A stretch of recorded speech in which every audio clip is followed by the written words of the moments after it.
शिव महापुराण छठा खंड पहला अध्याय।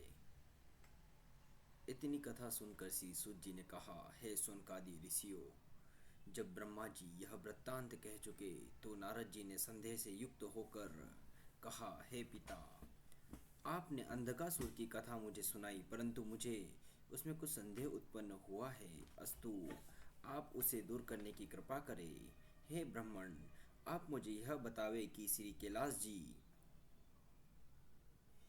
शिव जी छोड़कर मंदराचल को कब गए। नारद के मुख से यह शब्द सुनकर ब्रह्मा जी ने उनकी बहुत प्रशंसा करी और कहा, हे नारद, प्राचीन काल में एक दिन श्री शिव जी गिरिजा जी के साथ तथा अपने गणों के साथ काशीपुरी गए तथा उस समय मैं, विष्णु, इंद्र आदि सभी ऋषि मुनि तथा सिद्धजन आदि भी अपने परिवार एवं गणों सहित शिव जी की सेवा करने के लिए वहां जा पहुँचे। वहां सबके पहुंच जाने पर शिव जी की जो सभा विराजमान हुई, उसकी सुंदरता का किसी भी प्रकार वर्णन नहीं किया जा सकता। हे नारद, सर्वप्रथम हम लोगों ने मणिकर्णिका में स्नान किया। तदुपरांत भगवान विश्वनाथ का पूजन कर उनकी अनेक प्रकार से स्तुति आदि की। तत्पश्चात शिव जी के गणों ने बहुत प्रकार से पूजा स्तुति की। कैलाशपति शिव जी ने भी जब हम लोगों के साथ भगवान विश्वनाथ की पूजा की, उस समय काशीपति विश्वनाथ ने अत्यंत प्रसन्न होकर अपनी दोनों भुजाएं फैलाकर गिरिजापति से भेंट करते हुए कहा, हे कैलाशपति चंद्रभाल, हम और आप एक ही स्वरूप है। आप में और मुझ में किसी प्रकार का अंतर नहीं। मैं यहाँ पर मूर्ति के रूप में प्रतिष्ठित हूँ और आप संसार का उपकार करने हेतु सगुण रूप धारण कर गिरिजा के साथ कैलाश पर्वत पर निवास करते हैं। आपने यह बड़ी कृपा की जो आप सब देवताओं के साथ यहाँ पधारे। हे नारद, काशीवासी भगवान विश्वनाथ के मुख से यह वचन सुनकर कैलाशपति शिव जी ने उनकी प्रशंसा करते हुए कहा। सुनकर कैलाशपति शिव जी ने उनकी प्रशंसा करते हुए कहा, हे काशीपति, वास्तव में मुझ में और आप में किसी भी प्रकार का अंतर नहीं। आप मुझे कैलाश पर्वत पर जाने की आज्ञा दीजिए, क्योंकि मैं यहाँ केवल आपके दर्शनों के निमित्त ही आया था। यह सुनकर श्री विश्वनाथ जी ने हंसकर कहा, हे कैलाशपति, मेरी इच्छा है कि आप देवताओं तथा मुनीश्वरों के साथ कुछ दिनों तक इसी काशी नगरी को अपनी राजधानी बनाकर गिरिजा एवं गणों सहित यहीं निवास करें तथा भरत खंड पर अनुग्रह करके संसार के मनुष्यों को कृतार्थ करें। जिस प्रकार आप कैलाश पर्वत को प्रिय समझते हैं, उसी प्रकार इस स्थान को भी प्रिय जानकर यही स्थित हो।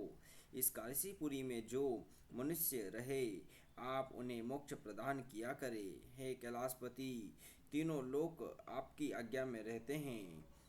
आप सबसे श्रेष्ठ, सब के स्वामी और ब्रह्मा तथा विष्णु भी आपके अधीन है। आप ही उनकी रक्षा करते हैं और आपकी सेवा करके ही उन्होंने अत्यंत उच्च पद को प्राप्त किया।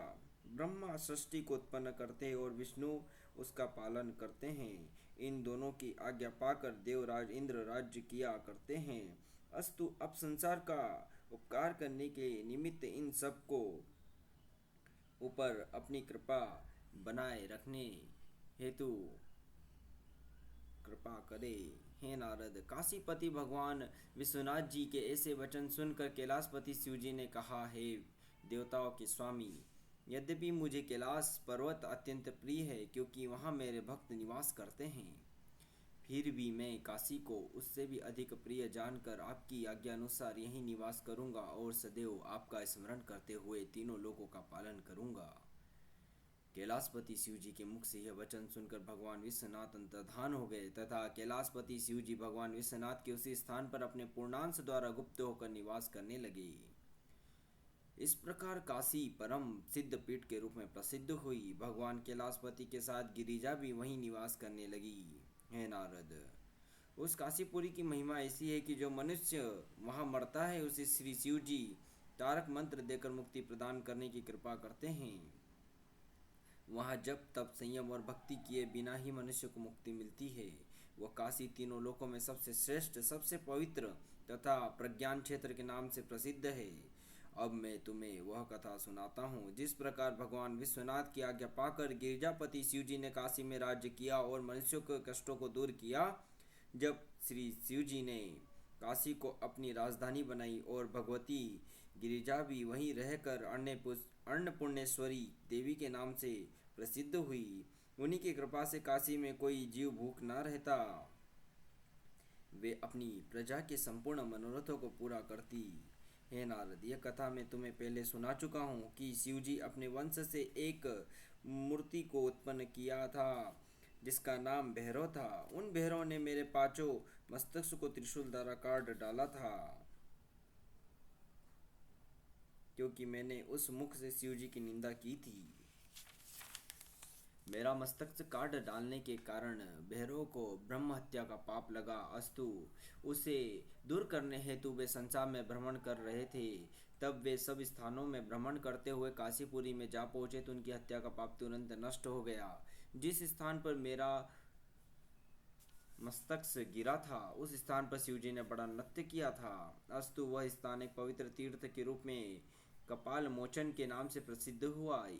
वह तीर्थ संपूर्ण पापों को नष्ट करने वाला है। हे नारद, तुम्हें यह जान लेना चाहिए कि भैरव कोई नहीं अपितु शिवजी के ही एक स्वरूप है।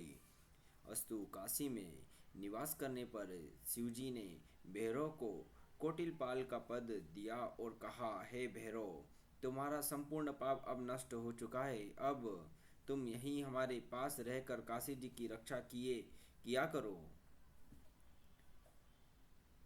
तथा पापियों को दंड देते रहो। सब प्रजा को कृतार्थ करते रहो। दूसरा अध्याय।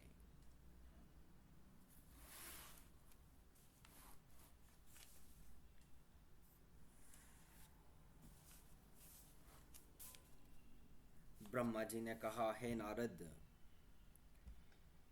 एक दिन भगवान गिरिजापति अपने गणों को साथ लेकर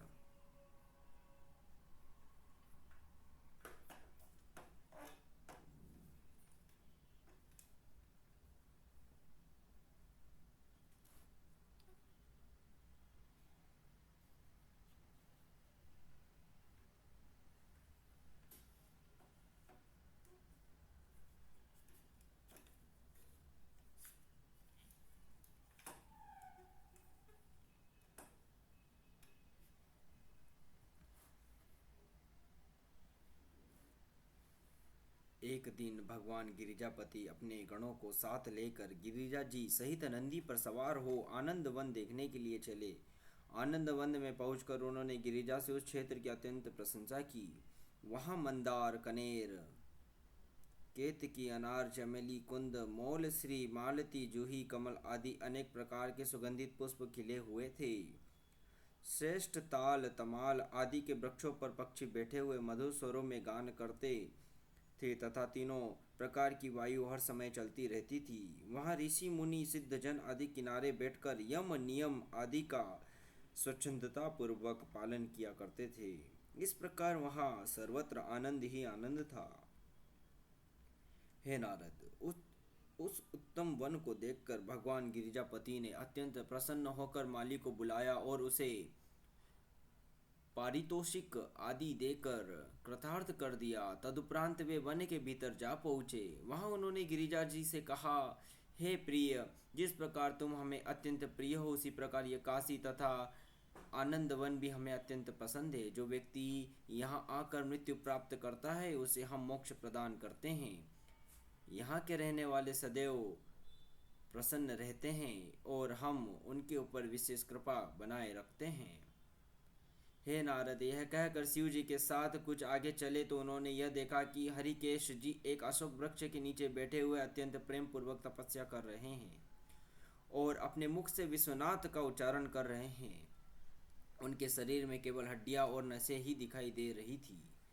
सिंह, सर्प आदि भयानक जीव अपने स्वाभाविक हिंसा भाव को त्याग कर उनकी रक्षा करने के लिए उन्हें चारों ओर से घेरे खड़े थे। हरिकेश की यह दशा देखकर गिरिजा ने अत्यंत दयालु होकर शिव जी से कहा, है प्रभु, यह आपका परम भक्त है और आपके भरोसे पर ही जीवित है, अतः यह जो भी वर मांगे उसे देने की कृपा करे। आप इसके मस्तक पर अपना कमल रखिए जिससे यह चैतन्य हो। हे नारद, गिरिजा जी के यह वचन सुनकर शिव जी ने बेल से उतरकर हरिकेश के शरीर को स्पर्श किया और उसे अपनी कृपा द्वारा कृतार्थ कर दिया। उस स्पर्श को पाते ही हरिकेश ने अपने नेत्र खोल दिए। उस समय उन्होंने देखा कि करोड़ों सूर्य की प्रभा के समान प्रकाशवान अपने शरीर पर भस्म रमाए हुए पंचमुख त्रिनेत्र 10 भुजाधारी भगवान सदाशिव, जिनके मस्तक पर चंद्रमा विराजमान है और वाम भाग में गिरिजा भी सुशोभित है, उनके नेत्रों ने सम्मुख खड़े हुए हैं। भगवान सदाशिव के उस स्वरूप को देखकर यक्षपति हरिकेश अपने मन में अत्यंत प्रसन्न हुए। तब वे शिव जी को प्रणाम करके उनकी स्तुति करते हुए बोले, हे प्रभु, आपने जो मेरे शरीर का स्पर्श किया उससे मैं पूर्ण स्वस्थ हो चुका हूँ और मेरे संपूर्ण कष्ट पल भर में ही नष्ट हो गए हैं। हे नाथ, मैं आपकी शरण में आया हूँ, सो आप मेरे ऊपर कृपा कीजिए। हे नारद, ऋषिकेश की इस प्रार्थना को सुनकर शिव जी अत्यंत प्रसन्न हो उसके बिना मांगे ही वरदान देने लगे। वे बोले, हे ऋषिकेश, तुम हमारे परम भक्त हो, अतः तुम्हें सब प्रकार का आनंद प्राप्त होगा। यह काशीपुरी हमें अत्यंत प्रिय है, अतः हम यह चाहते हैं कि तुम इसकी रक्षा का भार स्वयं स्वीकार करो। तुम शत्रुओं को दंड देना और हमारे भक्तों को पालना। दंडधर और दंड कर होने के कारण तुम दंड पाणी के नाम से संसार में प्रसिद्ध होंगे। हम तुम्हें संभ्रम तथा उद्ब्रह्म नामक 2 गण हमारी आज्ञा का पालन करने के निमित्त देते हैं। वे तुम्हारी आज्ञा पाकर पापियों को भली भांति दंड दिया करेंगे। हम तुम्हें यह भी आज्ञा देते हैं कि तुम काशी में हमारे भक्तों के अतिरिक्त किसी को मत रहने दो। तुम इस नगरी में रहने को अन्न देने वाले, प्राण देने वाले तथा ज्ञान देने वाले तथा हमारी आज्ञा से मुक्त करने वाले भी होंगे। जो मनुष्य तुम्हारी सेवा करके तुम्हारी पूजा करेगा वह मुक्ति को प्राप्त होगा। जिस मनुष्य को मोक्ष की अभिलाषा हो उसे उचित है कि वह सर्वप्रथम तुम्हारी पूजा करे, तदुपरांत उसी स्थान पर आकर हमारी सेवा करे। तुम हमारे गणों में सर्वश्रेष्ठ हो। इतना कहकर शिवजी पार्वती सहित अपने स्थान को चले गए। हे नारद, उसी दिन से दंड पानी तथा दंड विनायक काशी निवासियों को आनंद प्रदान करते हुए वहां स्थित रहे। वे दूसरों के लिए अत्यंत भयानक है तथा शिव भक्तों के संपूर्ण दुख करने के वाले हैं। संभ्रम तथा उद्ब्रह्म नामक उनके 2 गण शिवजी के शत्रुओं को दंड तथा शिक्षा देते हैं। वे दंड पानी शिवजी की इच्छा अनुसार ही सब कार्य करते हैं। वीरभद्र ने दंड पानी का आदर नहीं किया, इसलिए उन्हें अप्रसन्न होकर दूसरे स्थान पर रहना पड़ा। अर्थात दंड पानी की सेवा न करने के कारण वीरभद्र को काशीवास प्राप्त न हो सका। अगस्त्य मुनि की इसी कारण काशी में न रह सके। उनको भी दंड पानी की सेवा न करने के कारण काशी त्याग देनी पड़ी। हे नारद, धनंजय नामक एक वैश्य बहुत धनवान था। वह शिवजी की सेवा में कुछ भी ध्यान नहीं देता था। इसी प्रकार उसकी माता भी शिवजी के प्रति प्रेम नहीं रखती थी। अस्तु, जब धनंजय की माता मर गई तो धनंजय उसकी हड्डियों को काशी में ले गया। यद्यपि उसने शिवजी से प्रेम नहीं किया था, फिर भी वह अपनी माता की मुक्ति की कामना करता था। यह देखकर दंडपानी ने शिवजी की इच्छा से यह चरित्र किया कि धनंजय की माता की हड्डियों को उनके एक गण ने देख लिया, जिसके कारण वे तुरंत ही अदृश्य हो गई। इस प्रकार जब वे हड्डियां गुप्त हो गई तब धनंजय निरुपाय हो अपने घर लौट आया। अस्तु, काशी में पहुंचकर जो मनुष्य दंडपानी की सेवा नहीं करता उसे बड़े बड़े कष्ट उठाने पड़ते हैं और वह अधिक समय नहीं रहने पाता। इसलिए प्रत्येक मनुष्य को उचित है कि यदि वह काशी में रहने की इच्छा रखे तो दंडपानी की पूजा अवश्य करे और शिवजी की भक्ति द्वारा मुक्ति प्राप्त करे।